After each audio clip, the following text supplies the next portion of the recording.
Cholson.com, November 20, 2008. International news. Korean American whiz kid joins Obama team.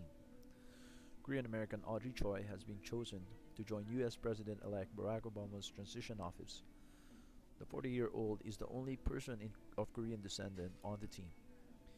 Choi will be in charge of the Economic Advisory Committee due to her former job as Chief of Staff for the White House Council on Economic Advisors during the Clinton administration. Choi, who grew up in New York, graduated from Harvard University magna cum laude and studied East and West German feminist literature as a Fulbright scholar at George August University in Göttingen, Germany from 1988 to 1989. She worked as a correspondent for the Wall Street Journal in the unified Germany from 1991 to 1995.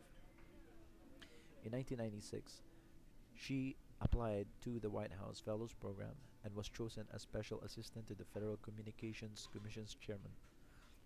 At the tender age of 30, she became Domestic Policy Advisor to Vice President Al Gore and Chief of Staff for the Council of Economic Advisors in the White House. In 2000, at the age of 32, she was chosen as one of the 100 people to watch by the monthly Washingtonian. She has an MBA from the Harvard Business School and has been working in investments banking sector at Morgan Stanley, being in charge of microfinancing and female human resources development. It is that impressive resume that got her the job on Obama's transition team.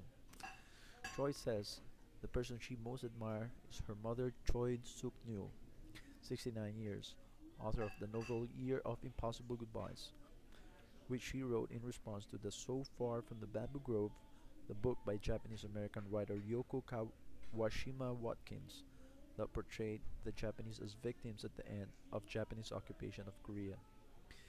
Born in Pyongyang, Choi Suk-nul went to the United States to study after the Korean War.